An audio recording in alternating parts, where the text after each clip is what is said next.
Welcome, brave souls, to a journey through the world's most haunted places.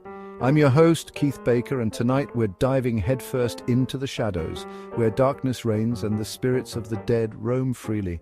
Prepare yourself for spine-chilling tales and eerie encounters. We're going deeper than ever before, confronting the unknown in some of the most sinister locations imaginable.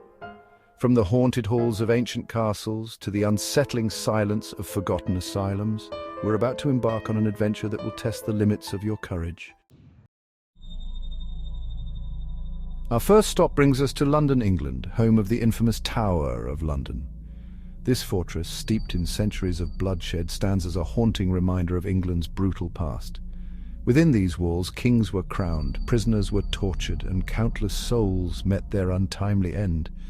It's no wonder that the spirits of the departed still linger here, their energy trapped within the very stones of this building. One of the most chilling tales is that of Anne Boleyn, the second wife of King Henry VIII. Beheaded in 1536, her ghostly figure, often seen carrying her own head, is said to haunt the anniversary of her death. And she's not alone. The Tower Guards report encounters with other spectral residents, including the young princes, Edward and Richard, murdered in the 15th century. The chilling cries of children echo through the night, a haunting reminder of the tower's dark and tragic past. We've set up our equipment, EMF readers are buzzing, and the temperature is plummeting. Is someone or trying to make contact? Nestled high in the Colorado Rockies stands the Stanley Hotel, a grand and imposing structure with a dark secret. It was here, in room 217, that Stephen King found his inspiration for The Shining, his iconic horror novel that sent chills down the spines of millions. Guests have reported disembodied laughter, the sound of children playing in the dead of night, and even the feeling of being watched. The spirit of Flora Stanley, the wife of the hotel's original owner, is said to roam the halls, playing the piano for those brave enough to listen. And then there's room 418, where guests have reported luggage being unpacked, lights flickering, and an unsettling feeling of unease. The energy here is palpable. A thick tension hangs in the air, making every creak of the floorboards and every gust of wind through the trees feel like a ghostly whisper.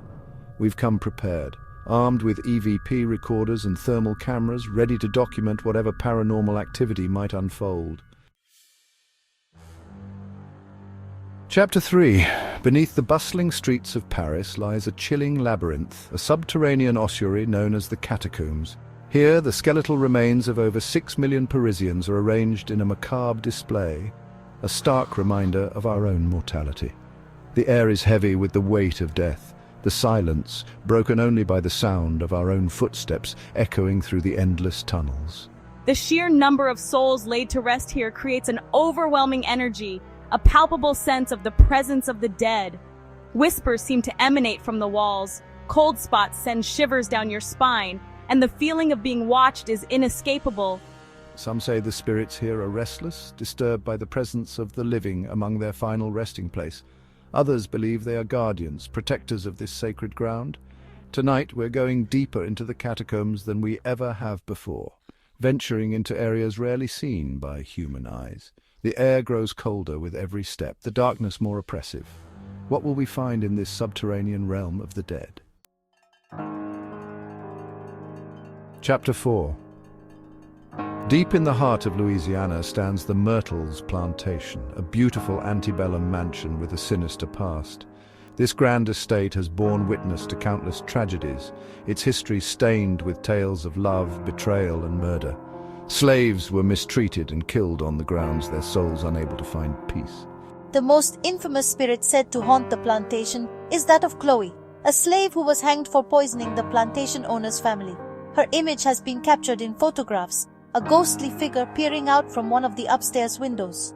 Visitors have reported strange occurrences, objects moving on their own, disembodied voices whispering their names, and the feeling of being touched by unseen hands.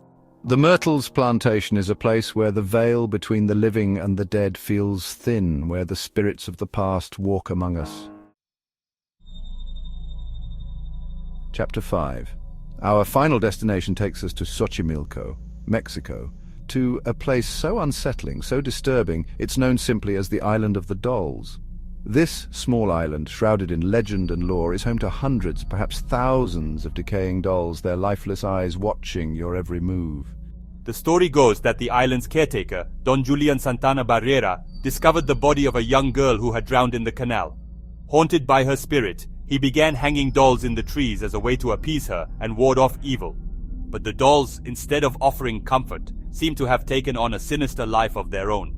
Their expressions are haunting, their limbs twisted and broken, their presence both unsettling and strangely sorrowful. Locals believe the dolls are possessed by the spirits of the dead, their vacant eyes reflecting the pain and suffering of those who have passed on. As we navigate the canals, the dolls seem to watch our every move, their silence deafening, their presence suffocating. It's as if the island itself is alive, pulsating with a dark energy that chills you to your core. Thank you for joining us on this ghostly adventure. We've journeyed to some of the most haunted corners of the globe, confronting the unknown and delving into the darkest recesses of human history. The spirits of the dead are all around us, their energy lingering in the places where they once walked and breathed. Stay tuned for more spine-tingling tales from the darkest corners of the world. Until next time, keep your lights on and your doors locked. You never know who or what might be lurking in the shadows.